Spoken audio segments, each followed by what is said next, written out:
استغفر الله الذي لا اله الا هو الحي القيوم واتوب اليه. لا حول ولا قوه الا بالله العلي العظيم. اللهم صل على محمد وعلى كما صليت على ابراهيم وعلى ال ابراهيم انك حميد مجيد. اللهم بارك على محمد وعلى ال محمد كما باركت على ابراهيم وعلى ال ابراهيم انك حميد مجيد.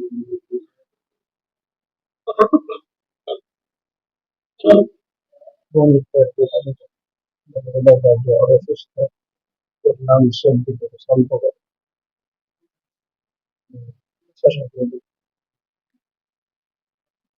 بالله من الشيطان الرجيم بسم الله الرحمن الرحيم ذلك بأنهم شاقوا الله ورسوله ومن يشاق الله فإن الله شديد العقاب ما قطعتم من لينة أو تركتموها قائمة على أصولها فبإذن الله وليخزي الفاسقين وما أفاء الله على رسوله منهم فما أوجفتم عليه من خيل ولا ركاب ولكن الله يسلط رسله على من يشاء والله على كل شيء قدير ما أفاء الله على رسوله من أهل القرى فلله وللرسول ولذي القربى واليتامى والمساكين وابن السبيل كي لا يكون دولة بين الأغنياء منكم وما آتاكم الرسول فخذوه وما نهاكم عنه فانتهوا واتقوا الله إن الله شديد العقاب صدق الله قرآن كريم سورة الحشر 59 নম্বর সূরা 4 5 6 7 এই আয়াতে কারিমা গুলো আমি তেলাওয়াত করেছি। আল্লাহ পাক যদি তৌফিক দান করেন আয়াতগুলোকে সামনে রেখে মুফাসসিরিনে কেরামদের কিছু আকওয়াল এবং উক্তি আপনাদের খেদমতে পেশ করার চেষ্টা করব। আল্লাহ পাক রব্বুল আলামিন আমলি কথা আমলের নিয়তে বলার এবং শ্রবণ করার তৌফিক দান করেন। আমিন। সূরাতুল হাশর এই সূরার আরেকটা নাম ছিল সূরাতুল বনী নযীর। মদিনাতে ইহুদীদের প্রসিদ্ধ তিনটা গোত্র বনু কুরাইজা, বনু কায়নুকা এবং বনু নযীর। যেহেতু এই সূরার মধ্যে বনু নযীরের আলোচনা বেশি পরিমাণে হয়েছে, যার কারণে তাদের নামে অনেক মুফাসসিরিন কেরাম বর্ণনা করেছেন যে সূরার নামও সূরা বনী নযীর। ইহুদিরা রাসূল করিম সাল্লাল্লাহু আলাইহি সাল্লামকে কতভাবে কষ্ট দিয়েছে এটা বর্ণনা। তাদের চেষ্টাই ছিল আল্লাহ রাসূল এবং ইসলামকে সমূলে উৎপাদন করা, যার কারণে রাসূল করিম সাল্লাল্লাহু আলাইহি ওয়াসাল্লাম হিজরত করে মদিনায় যাওয়ার পর থেকেই প্রতিটা দিন প্রতিটা রাত তাদের একটাই মিশন, একটাই চেষ্টা, রাসূল করিম সাল্লাল্লাহু আলাইহি ওয়াসাল্লামকে হত্যা। এখন ষড়যন্ত্রকারী ইহুদি বিভিন্ন সময় রাসূল করিম সাল্লাল্লাহু আলাইহি সাল্লামের কাছে আসছে,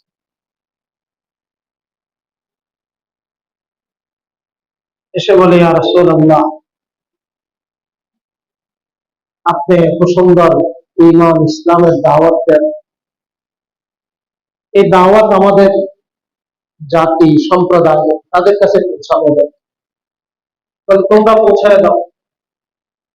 বলে না, আপনি সরাসরি গিয়ে বললে তাদের মধ্যে অনেক বেশি প্রভাব সৃষ্টি, তারা সব মুসলমান হয়ে যায়। রাসূল করিম সাল্লাল্লাহু আলাইহি ওয়াসাল্লাম এই আশায় যে তারা মুসলমান হবে গেছেন তাদের সাথে। ইহুদি গোষ্ঠী যেখানে বসবাস করে, আমরা বসি সেই গ্রামে গেছে, সেই মহল্লায় গেছে, গিয়ে তাদের আগের দিনের যে বসবাস মানুষের বিভিন্ন জায়গায় মহল্লা থাকতো, মহল্লাটা প্রাচীরের ভিতর থাকতো, চতুর্দিকে বড় দেয়াল সুরক্ষিত, এটার ভিতরে মানুষ বসবাস। দিয়ে বলে, আপনি এখানে দেয়ালের ছায়ায়, বাহিরে অনেক রৌদ্র, দেয়ালের আড়ালে ছায়ার মধ্যে আপনি একটু আরাম করেন। আমি বা আমরা সকলকে সংবাদ দিয়ে একত্রিত করি, সকলের ঘরে ঘরে গিয়ে দাওয়াত দেওয়ার চেয়ে সকলকে নিয়ে আসি আপনার কাছে, আপনার কষ্ট কম হবে। রাসূল করিম সাল্লাল্লাহু আলাইহি ওয়াসাল্লাম সরল মনে বসে গেছে দেয়ালের নিচে ছায়ার মধ্যে। আল্লাহ রাসূল, তাদের প্ল্যান হলো আল্লাহ রসুলকে যেখানে বসাইছে এটা হঠাৎ আকস্মিক কোন স্থান না, যে এখানে ছায়ার জন্য বসে। তারা পূর্ব পরিকল্পিত প্ল্যান করে আসছে যে এখানে এনে বসা। দেয়ালের উপর বিশাল পাথর আগের থেকে উঠে রাখছে, যদি এখানে বসবেন, উপরের থেকে পাথরটা ধাক্কা দিয়ে আমরা ফেলে দেব, ওনার মাথার উপরে পড়বে, জায়গায় উনি কি হয়ে যাবে, শেষ। এই ছিল তাদের ষড়যন্ত্র। রাসূল করিম সাল্লাল্লাহু আলাইহি ওয়াসাল্লাম ওখানে বসে গেছে। কি বলেন, আল্লাহ রাসূল গায়েব জানেন, জানলে তো ওখানে বসতেন না, বসতেন। তারা উপর থেকে পাথর ধাক্কা দিছে, পাথর নিচে পড়তেছে, জিবরাইল আলাইহিস সালাম হাত দিয়ে পাথর আটকে, বলে, ইয়া রাসূলুল্লাহ, আপনি এখান থেকে সরে যান, আপনি এখান থেকে সরে যান। বলে কেন? বলে এখানে পড়ে পাথর পড়তেছে, আল্লাহ পাকের কুদরত, হিকমত, রাসূলের মুজিজা। পাথর কখনো শূন্যে ভাসমান থাকে না, নিচে পড়ে যায়। তারা ধাক্কা দিছে, পাথর ওখান থেকে পড়ে গেছে, মাঝ পথে পাথর আটকে আছে, আল্লাহ পাকের হুকুম হয়নি, এই জন্য করে নেই। মানুষ বলে রাখে আল্লাহ আমারে, আল্লাহু ইয়াসিমুকা মিনান নাস, আল্লাহ ওয়াদা করেছে। রাসূল করিম সাল্লাল্লাহু আলাইহি ওয়াসাল্লাম আগে কোথাও বিশ্রাম করলে এক দুজন পাহারা দিতেন। যখন এই আয়াত নাযিল হয়েছে, নবী, আল্লাহ স্বয়ং আপনার হেফাজত করে। রাসূল করিম সাল্লাল্লাহু আলাইহি ওয়াসাল্লাম সব পাহারা সরায় দিয়েছে, কারো পাহারাদারির দরকার নাই, আমার পাহারাদার হেফাজত করবে বলা স্বয়ং আল্লাহ। রাসূল করিম সাল্লাল্লাহু আলাইহি ওয়াসাল্লাম ওখানে বসা, পাথর পড়তেছে, মাঝ পথে শূন্যের মধ্যে পাথর আছে, করে নেই, পাথরের অনুমতি নাই আল্লাহ রসুল পর্যন্ত করা।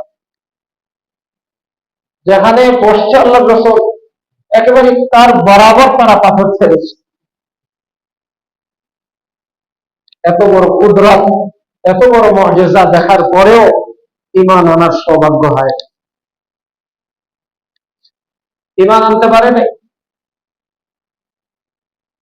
এইভাবে রাসূল করিম সাল্লাল্লাহু আলাইহি সাল্লামকে তারা কষ্ট করেছে।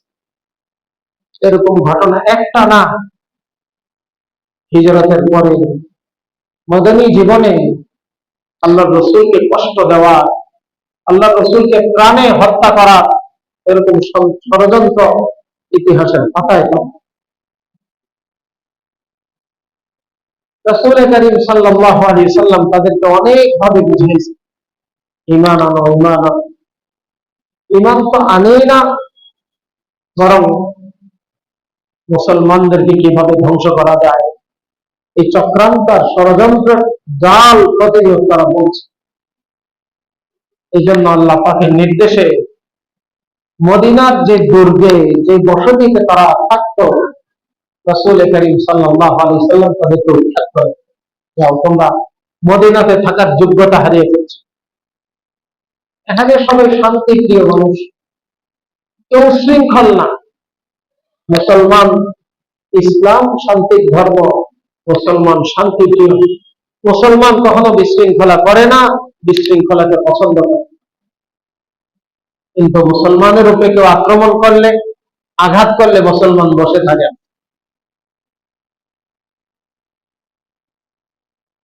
আল্লাহু আকবার। বর্তমান পৃথিবী আমাদের সামনে, সারা পৃথিবীর মধ্যে অস্থিরতা, অশান্তি একমাত্র সৃষ্টি করে রেখেছে ইহুদি জাতি। ইহুদি জাতি, তাদের স্বভাব চরিত্রই হলো বিশৃঙ্খলা। রাসূল করিম সাল্লাল্লাহু আলাইহি সাল্লাম আল্লাহ পাকের হুকুমে, নির্দেশে তাদেরকে মদিনা থেকে তাড়ায় দিলেন, যাও বের হয়ে যাও, মদিনাতে থাকতে পারবা। তাহলে তারা দেশান্তরিত হলো, দেশ থেকে তাদেরকে উৎখাত করা হয়েছে। ওয়ালাউলা আন কাতাবাল্লাহু আলাইহিমুল জালাআ লা'আযাবাহুম ফিদ দুনিয়া। তাদেরকে এই যে শাস্তিটা দেওয়া হলো, দেশ থেকে বের করে দেওয়া হয়েছে, কেন? এমনি নয়, তাদের অপরাধের কারণে, অন্যায়ের কারণে, বিশৃঙ্খলার কারণে মদিনাতে তাদেরকে আর থাকতে দেওয়া হয় নাই, মদিনার থেকে বের করে। আল্লাহ পাক বলেন, রাসূল যদি এই শাস্তি তাদেরকে না দিতেন, আমি লা'আযাবাহুম ফিদ দুনিয়া, দুনিয়াতে অন্য শাস্তি তাদেরকে মাটির সাথে মিশিয়ে দিত। রাসূল তো মাটির সাথে মিশাইছে। রাসূল কি তাদেরকে ধ্বংস করছে? না। তোমরা এখানে থেকে এই শান্তি নিরাপদ শহরকে তোমরা অশান্ত করে তুলছ, তোমরা এখান থেকে বের হয়ে যাও। বের হওয়ার ক্ষেত্রেও তারা এত ছলছাতুরি করেছে, রাসূল করিম সাল্লাল্লাহু আলাইহি সাল্লাম যখন সময় দিয়েছেন বের হয়ে যেতে, মাল সামান যে যা পারো সব নিয়ে বের হয়ে যাও। নিজের ঘরের মাল সামান থাকে, যা পারো নিয়ে বের হয়ে যাও, রেখে যাওয়ার দরকার নেই, কিন্তু এই জায়গা ছেড়ে দিতে হবে। কিন্তু তারা আজকে না কালকে, কালকে না পরশু, আজকে যাচ্ছি না কালকে যাব, কালকে যাব না পরের দিন যাব, এইভাবে তারা আল্লাহ রাসূলকে কষ্ট দিচ্ছে। পরে আল্লাহ পাকের পেগাম, হুকুম আসছে যে শুধু জানটা নিয়ে যাবে। এ নিয়ে যাবে, জান নিয়ে যাবে, কোনো মাল সামান নিতে পারবে না, এটা শাস্তি। তারপরেও যারা বের হয়ে গেছে তারা মুক্তি পেয়ে গেছে। তারপরেও কিছু মানুষ গোরামি করে যে আমরা বের হব। আল্লাহ পাক রাসূলকে জানায় দিয়েছেন যে তাদের মধ্যে যারা বৃদ্ধ, বুড়া হয়ে গেছে, তাদেরকে মাফ করে, যারা বৃদ্ধা তাদেরকে মাফ করে, যারা শিশু তাদেরকে মাফ করে, যারা নারী তাদেরকে মাফ করে। থাকলো কারা? যুবক, পুরুষ। এরা মুসলমানদের বেশি ক্ষতি করছে। যারা যারা এখনো এখানে অবস্থান করছে, প্রত্যেককে সরাসরি জবাই করে। কেন? আল্লাহ পাকের নির্দেশকে কি করার কারণে? অমান্য করার কারণে, লঙ্ঘন করার কারণে। তাদেরকে সুযোগ দেওয়া হয়েছে, সুযোগ তারা কি করে নাই? গ্রহণ করে। আল্লাহ বলেন, ওয়ালাউলা আন কাতাবাল্লাহু আলাইহিমুল জালাআ, রাসূল যদি শাস্তি, যে শাস্তি আল্লাহ পাক তাদের জন্য অবধারিত করে রেখেছেন, দেশান্তরিত হওয়া, দেশ থেকে ভাগায় দেওয়া, রাসূল যদি এই শাস্তি প্রয়োগ না করতেন, তাদেরকে যদি এখান থেকে উৎখাত না করতেন, লাআযাবাহুম ফিদ দুনিয়া, দুনিয়াতে আল্লাহ পাক এর চেয়ে কঠিন শাস্তি দিতেন। তাহলে রাসূল তাদেরকে উৎখাত করে দেশ থেকে ভাগায় দিয়া লঘু শাস্তি দিয়েছেন, কঠিন এবং বড় শাস্তি থেকে বাঁচায় দিয়েছেন। নাকি আল্লাহ আরো বড় শাস্তি দিতেন না? দিতেন না? আল্লাহ আরো বড় শাস্তি দিতেন, রাসূল তাদেরকে জানে বাঁচায় দিয়েছেন। লাআযাবাহুম, আল্লাহ বলেন দুনিয়ার শাস্তি তো কিছুই না, ওয়ালা আযাবুল আখিরাতি ওয়ালাহুম ফিল আখিরাতি আযাবুন নার। রাসূলের কষ্ট দিছে, আল্লাহ পাকের হুকুমকে অমান্য করছে, আখিরাত শাস্তি তো হবে। পরকালে শাস্তি ভয়াবহ, মারাত্মক। তাহলে এই শাস্তিগুলো তাদের জন্য কেন হলো?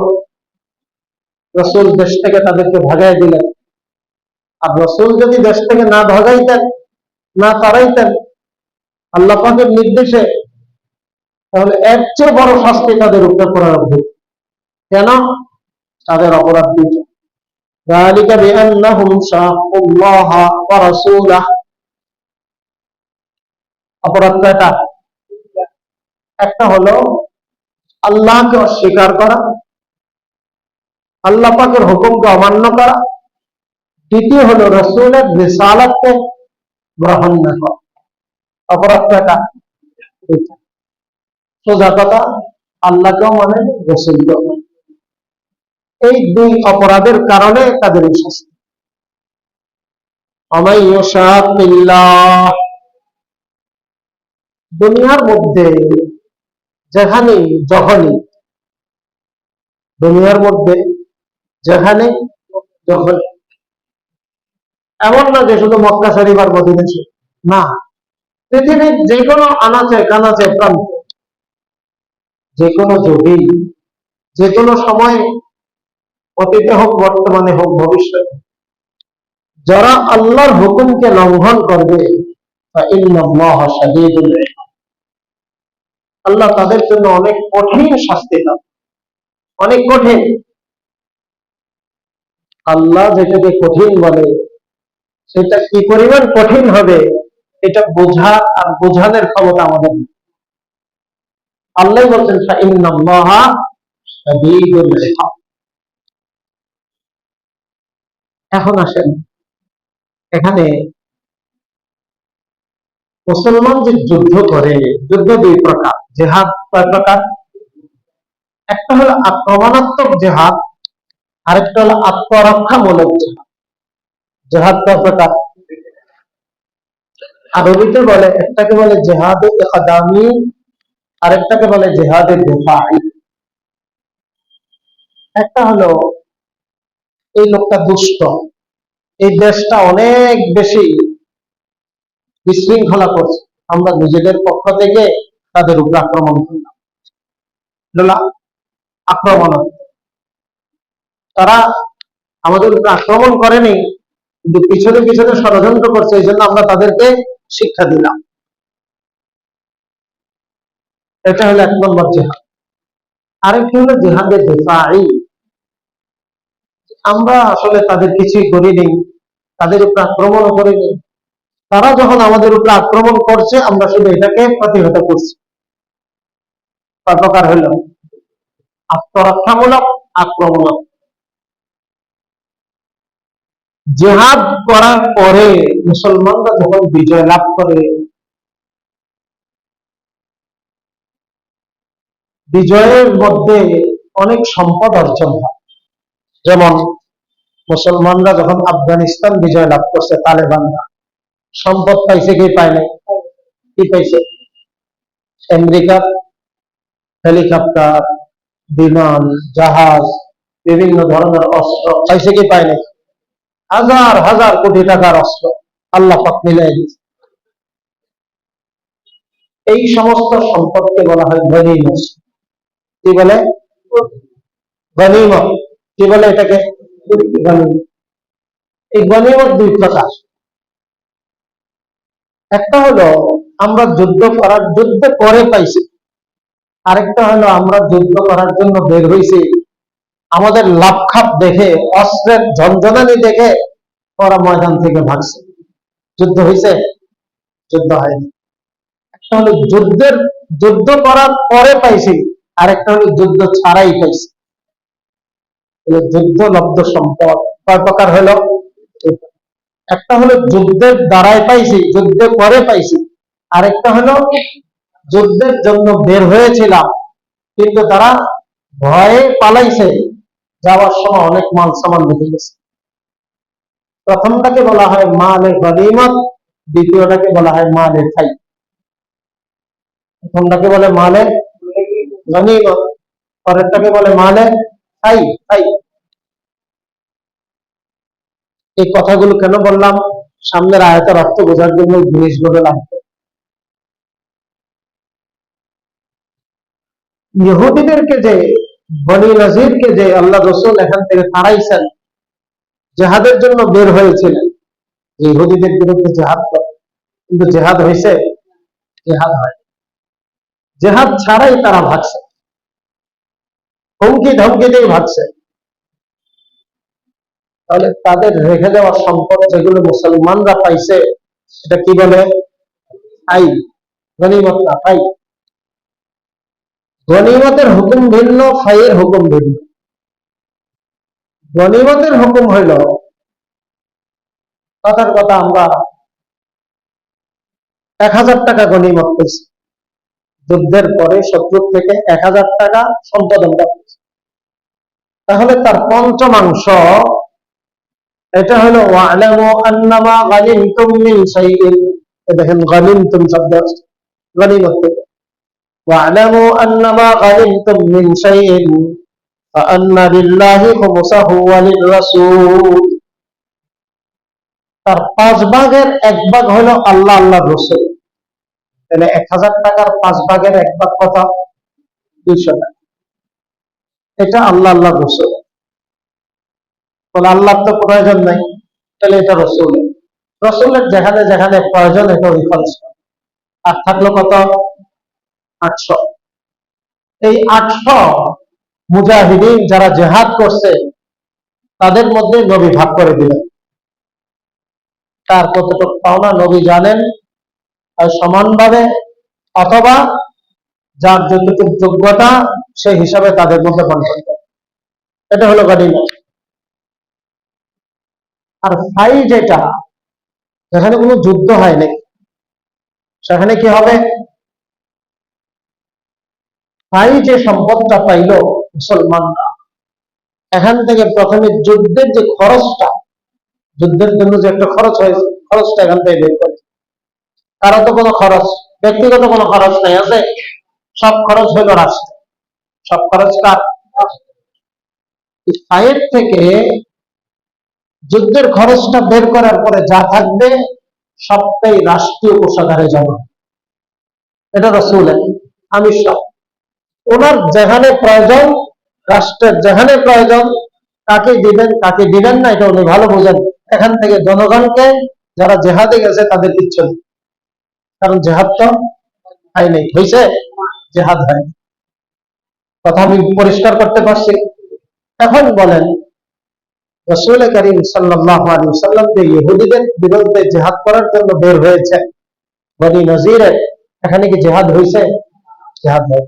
তাহলে ওরা যত সম্পদ রেখে গেছে, এগুলো কি গনিমত না ফাই? ফাই। এখন আসেন, মা কাতাতুম মিন লাইলাতিন আও তারাকতুমুহা কাইমাতান আলা উসুলিহা। যখন ইহুদিরা দুর্গের মধ্যে বের হইতেছে, আল্লাহ রাসূল বাহিরের থেকে বলেন বের হয়ে যাও, বের হয়ে যাও। 17 দিন অবরোধ করে রাখছে, বের হয় না। আল্লাহ পাক পয়গাম পাঠালেন, এক কাজ করে, মানুষের মালের প্রতি অনেক মায়া থাকে, তাদের এই দুর্গের বাহিরে তাদের অনেক দামি দামি খেজুরের বাগান আছে। খেজুরের মধ্যে সবচেয়ে দামি খেজুর কি? আজোয়া। কি খেজুর? আজোয়া। যদি কোনো ব্যক্তি পিওর আজোয়া, এখন তো আজোয়ার মধ্যে ক্রস হয়েছে, ভেজাল ঢুকছে। আসলি যেটা অর্গানিক আজোয়া, সেটা যদি কোনো ব্যক্তি প্রতিদিন সকালে 7টা করে খায়, সব রোগ থেকে, বিশেষ করে জাদুর থেকে আল্লাহ তাকে হেফাজত করবে। আজোয়া এত উপকারী খেজুর।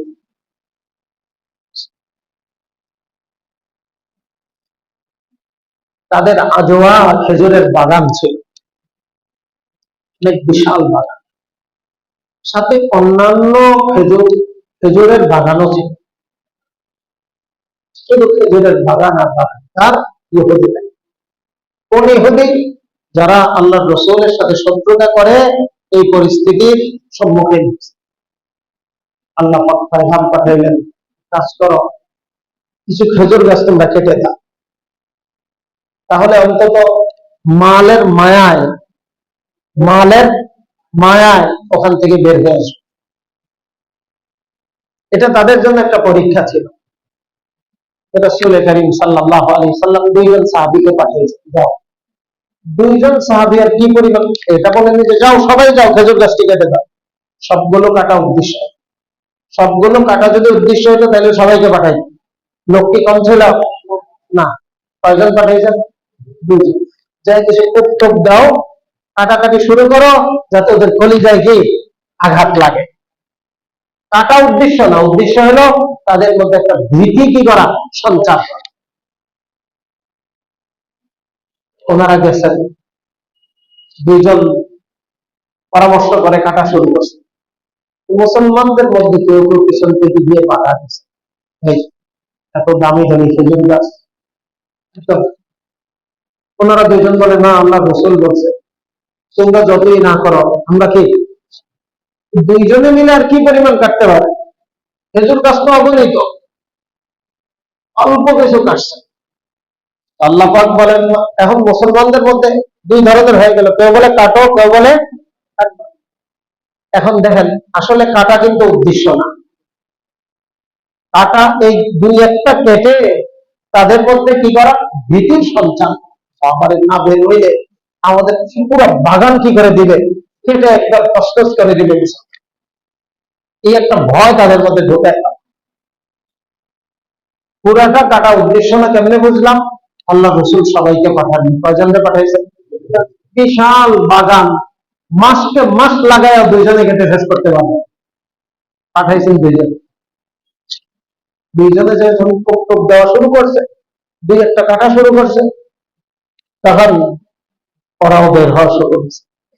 তাহলে যেগুলো কাটছে এটাও আল্লাহ পাকের হুকুম, যেগুলো কাটে নেই, দাঁড়ায় আছে, এটাও আল্লাহ পাকের হুকুম। আল্লাহ চাইছেন কিছু কাটা হোক, বাকিগুলো অক্ষত থাকুক, নাকি 2-4টা কাটা হোক আর বাকিগুলো। তাহলে কাটাটাও আল্লাহ পাকের হুকুম, যেগুলো কাটা হয় না এটাও কার হুকুম? আল্লাহর হুকুম। মা কাতাতুম মিন লিনাতিন, লিনা মানে খেজুর গাছ। মা কাতাতুম মিন লিনাতিন আও তারাকতুমুহা কাইমাতান আলা উসুলিহা ফাবিইজনিল্লাহ। খেজুরের গাছ যেগুলো কাটছো এটাও আল্লাহর হুকুমে, যেগুলো কাটে নেই, কাণ্ডের উপর দাঁড়িয়ে আছে, তার মনের উপর ফল নিয়ে ফুল নিয়ে দাঁড়িয়ে আছে, এটাও তার হুকুমে, আল্লাহ। অনেকে মুফাসসিরিনে কেরামে আয়াতের অর্থ বুঝেন নাই, প্রশ্ন করছেন, কাটাও আল্লাহর হুকুম, না কাটাও আল্লাহর হুকুম, এটা কেমন? বিষয়টা আমি পরিষ্কার করছি। কাটা উদ্দেশ্য না, তাদের মধ্যে ভয় ঢোকানো উদ্দেশ্য। কিন্তু 2-4টা যেটা কাটছে এটাও আল্লাহ পাকের হুকুম, বাকি যেগুলো আছে এগুলো আল্লাহ পাক। মা কাতাতুম মিন লিনাতিন আও তারাকতুমুহা কাইমাতান আলা উসুলিহা ফাবিইজনিল্লাহ ওয়া লিইখজিয়াল ফাসিক। কাটার উদ্দেশ্য কি?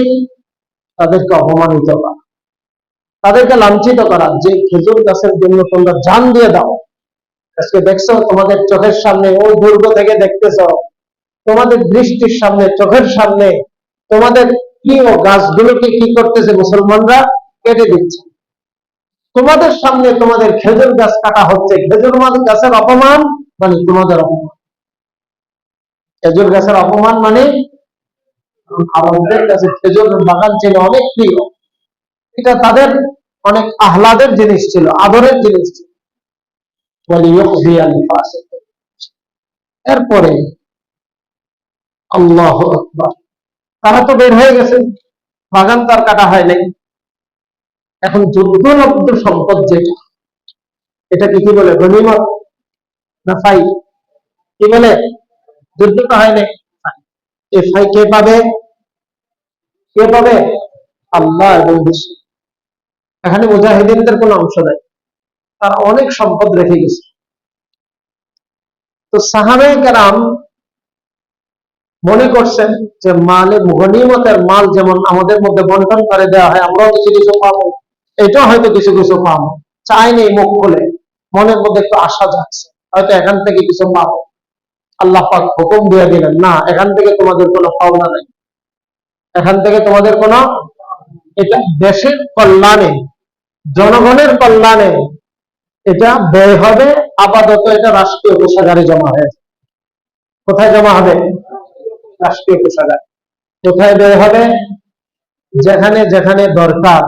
কারণ মুজাহিদদের মধ্যে এমন এমন মুজাহিদ আছে যা অনেক ধনী, যার দরকার নেই, আছে অনেক এমন আছে সচ্ছল সামর্থ্যবান, যার কোনো সম্পদের দরকার নেই, তাকে কেন দেওয়া দরকার? আল্লাহ পাক বলেন, মা আফা আল্লাহু আলা রাসূলি মিনহুম ফামা আওজাফতুম আলাইহি মিন খাইলিন ওয়ালা রিকাব। আরবরা যুদ্ধ করতো সেই সময়ে দুইটা বাহনে, একটা হলো ওটের উপরে সওয়ার হয়, আর একটা হলো ঘোড়ার উপরে সওয়ার। আল্লাহ বলেন মিন খাইলিন ওয়ালা রিকাব, তোমরা তো এখানে ওটের উপরে সওয়ার হয় বা ঘোড়ার উপরে সওয়ার হয় কোনো যুদ্ধ করে নেই, অতএব এখান থেকে তোমাদের কোনো হিস্সা বা অংশ নাই। মা আফা আল্লাহু আলা রাসূলিহি মিনহুম ফামা আওজাফতুম আলাইহি মিন খাইলিন ওয়ালা রিকাব। তাহলে তোমাদের নাই, এটা যাবে কোথায়? এটা সামনের আয়াতের মধ্যে আসতেছে। এখানে ইহুদিরা এত সুপ্রিম পাওয়ার ছিল, শক্তিধর ছিল, কিন্তু এত শক্তিধর ইহুদিদেরকে রাসূল পরাজিত করে তাদেরকে মদিনা থেকে বের করলেন। রাসূল কি নিজের শক্তিতে করছেন না আল্লাহর কুদরতে করছেন? আল্লাহ বলেন, ওয়ালাকিন্নাল্লাহা ইউসাল্লিতু রুসুলাহু আলা মান ইয়াশা। আল্লাহ যার উপর চান রাসূলকে কর্তৃত্ব দান করেন। ইহুদি বনি নজিরের উপরে আল্লাহ ইচ্ছা করছেন যে রাসূলকে কর্তৃত্ব দান করবেন, রাসূলকে আল্লাহ পাক বিজয় দান করবেন। তো আল্লাহ পাক নিজের কুদরত দয়ায় রাসূল আর মুসলমানদেরকে বিজয় দান করছেন। ওয়ালাকিন্নাল্লাহা ইউসাল্লিতু রুসুলাহু আলা মান ইয়াশা। বলে আল্লাহ কিভাবে দিলেন? আল্লাহু আলা কুল্লি শাইইন কাদির। আল্লাহ তো সব পারেন, সব শক্তির আধার তো তিনি। আল্লাহর শক্তির সামনে কোনো শক্তি চলে না, চলে? এরপরের আয়াতের মধ্যে বলেন, ওয়ামা মা আফা আল্লাহু আলা রাসূলিহি মিন আহলিল কুরা। এই ধরনের যত জায়গায় জিহাদ ছাড়া মুসলমানদের হাতে সম্পদ আসছে, যত ধরনের মহল্লা থেকে, এই ইহুদিদের এই মহল্লা, খাইবার থেকে, সাদাত থেকে, আরো যত জায়গার থেকে, মা আফা আল্লাহু আলা রাসূলিহি মিন আহলিল কুরা ফালিল্লাহি ওয়ালির রাসূল। এগুলোর মালিক কে? আল্লাহ এবং রাসূল। আর কে? ওয়ালিদিল কুরবা, রাসূলের আত্মীয় স্বজন। তারা বলে রাসূলের আত্মীয় স্বজনকে কেন দিবে? ভালো করে বুঝবেন, রাসূলের আত্মীয় স্বজন হলো বনি হাশিম, হাশিমি গোত্র। বনি হাশিমকে যাকাত দেওয়া নিষেধ, বনি হাশিমিদের জন্য যাকাত গ্রহণ করা নিষেধ। তারা পবিত্র, যাকাত হলো সম্পদের ময়লা, গরিবরা খাবে, সমাজের নিম্ন মানুষরা খাবে। বনি হাশিম আল্লাহর রাসূলের বংশের লোকেরা যাকাত পেতে পারে না, তাদেরকে যাকাত দিলে যাকাত আদায় হয়। তাহলে তাদের মধ্যে গরিব আছে না নাই? আছে না নাই? বনি হাশিমের মধ্যে, আল্লাহর রাসূলের বংশের মধ্যে গরিব মানুষ আছে না নাই? এই গরিব মানুষ চলবে কি দিয়া? তাদেরকে যাকাত দেওয়া যাবে না। আল্লাহ বললেন তাদেরকে পবিত্র মাল থেকে দিতে হবে। সে পবিত্র মাল হলো এই মালে ফাই। আলিল্লাহি ওয়ালির রাসূল, এখান থেকে পাবে আল্লাহ, এখান থেকে পাবে রসুল, এখান থেকে পাবে রসুলের বংশ। ওয়ালিদিল কুরবা, আর কে পাবে? ওয়ালিয়াতামা, তারা পাবে এতিম। এতিমের বহু বচন ইয়াতামা, এতিমরা পাবে। আর কে পাবে? ওয়াল মাসাকিন, মিসকিনের জমা বহু বচন, তারা পাবে মিসকিন, অসহায়, গরিব। এটা বাইতুল মালে, রাষ্ট্রীয় কোষাগারে জমা হবে।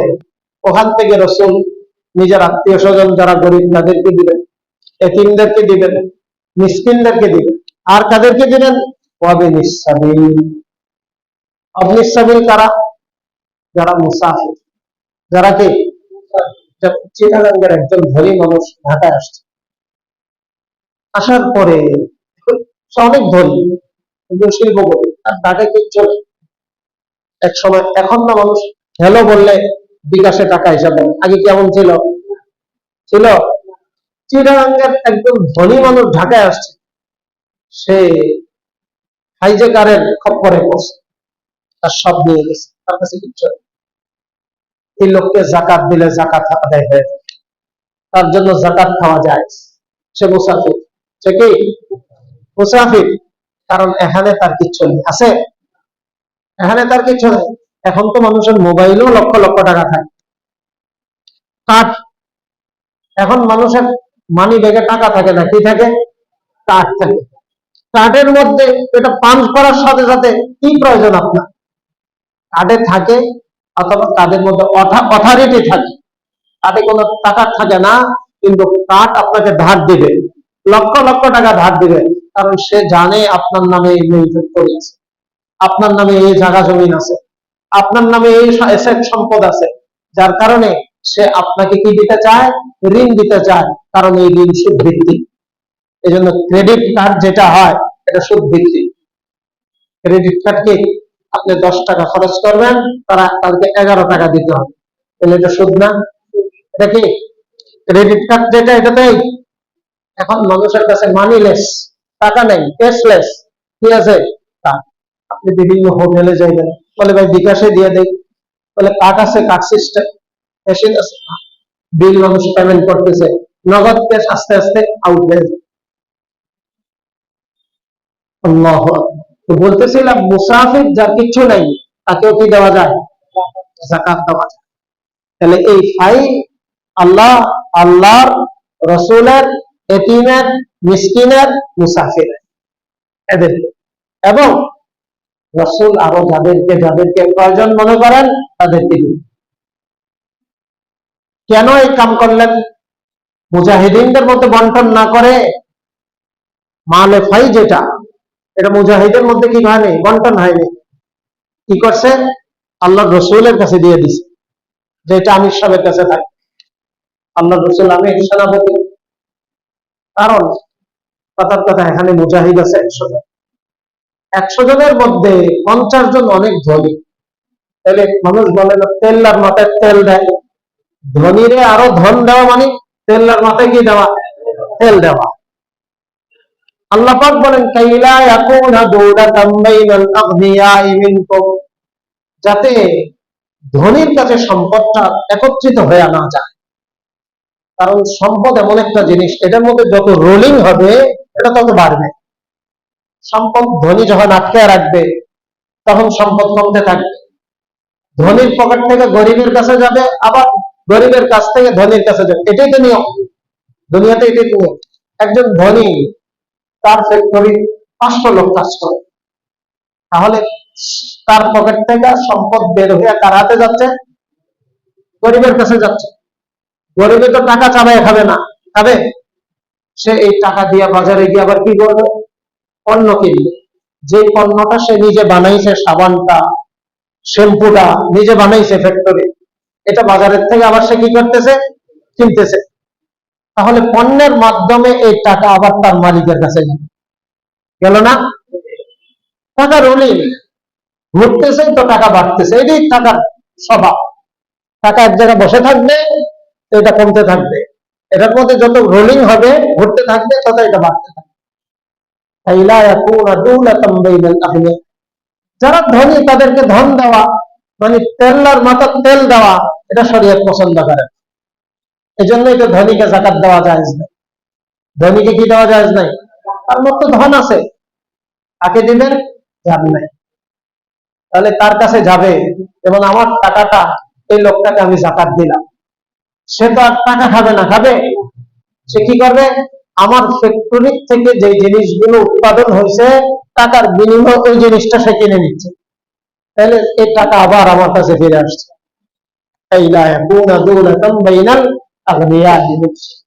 এরপরে অত্যন্ত গুরুত্বপূর্ণ একটা কথা আল্লাহ পাক বলেন, ওয়ামা আতাকুমুর রাসূল ফাখুযুহু ওয়ামা নাহাকুম আনহু ফান্তাহু ওয়াত্তাকুল্লাহ ইন্নাল্লাহা শাদীদুল ইকাব। এই আয়াতের শুধু অর্থ বলবো, এটার উপরে আগামী সপ্তাহে ইনশাআল্লাহ লম্বা আলোচনা। রাসূল তোমাদেরকে যা দিচ্ছেন এটা নিয়ে নাও, অর্থাৎ রাসূল তোমাদেরকে যে পেগাম দিচ্ছেন যে ভাই গনিমত হলে সবাই পাইবা, ছাই হলে সবাই পাইবা না, রাসূল যে নির্দেশ দিচ্ছেন এটাকে গ্রহণ করো। ওয়ামা নাহাকুম আনহু ফান্তাহু, রাসূল যেটা থেকে তোমাদেরকে নিষেধ করছেন যে ফায়েদ থেকে কেউ নিও না, গনিমত থেকে নাও, ফায়েদ থেকে নিও না। রাসূলের নির্দেশকে তোমরা মানো এবং নিষেধকে তোমরা, রাসূলের নিষেধকে তোমরা কি করো? এটাকে অনুসরণ। ফাত্তাকুল্লাহ, আল্লাহকে ভয় করো। ইন্নাল্লাহা শাদীদুল ইকাব, আল্লাহ কিন্তু অনেক কঠিন শাস্তি।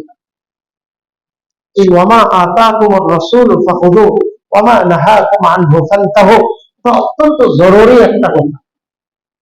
রাসূল যেটা দেয় এটা নাও, যেটার থেকে বিরত রাখে এটা বিরত থেকে তুমি বিরত থাকো। আল্লাহ পাক রব্বুল আলামিন রাসূলের আদর্শ আমাদেরকে গ্রহণ করার তৌফিক দান করুন। যেগুলোর থেকে রাসূল আমাদেরকে বারণ করেছেন, নিষেধ করেছেন, এগুলোকে ছেড়ে দেওয়ার, পরিহার করার, বর্জন করার আল্লাহ পাক আমাদেরকে তৌফিক দান করুন।